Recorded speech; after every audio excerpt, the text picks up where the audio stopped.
Good morning mga boss, kumusta po dyan? Samahan niyo po ako dito sa ating project ng Presa Phase 3 located sa Barangay San Antonio, Santo Tomas City mga boss. Okay?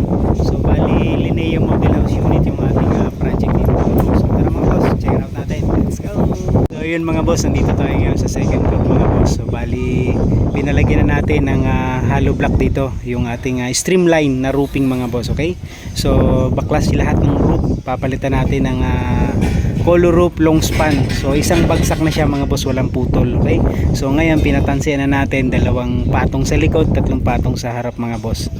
So doon sa kabila mga boss, magpa-firewall pa rin tayo ng isang patong na hollow block mga boss. Okay, so magbabawas pa rin tayo ng yero doon para mas maganda yung batak ng tansi mga boss. So shoutout sa ating team dito sa Santo Tomas mga boss. Yan, si Kuya Andring ang na-assign dito, si Boss Jerry naman dito sa may gilid. Bali yan, nagkakantumisa na ng mga beam tsaka poste mga boss. Mount Makiling nga po pala to mga boss, tong bundok na to mga boss. Okay, Mount Makiling.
So ito naman mga boss yung ating dito sa may firewall, sa may gilid mga boss ng unit mga boss. So ito yung pinabaklas natin buong wall.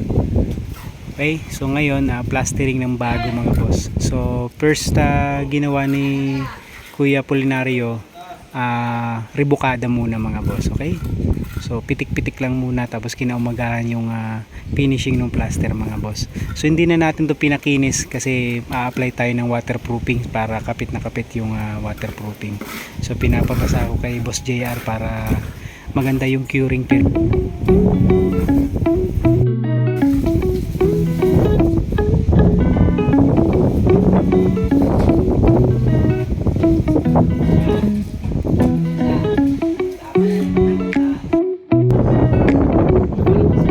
So ito yung pa-deliver natin nung isang gabi mga boss. Okay, so hindi na natin inabot yung delivery, bali iniwanan na lang natin kay Boss JR yung pambayad.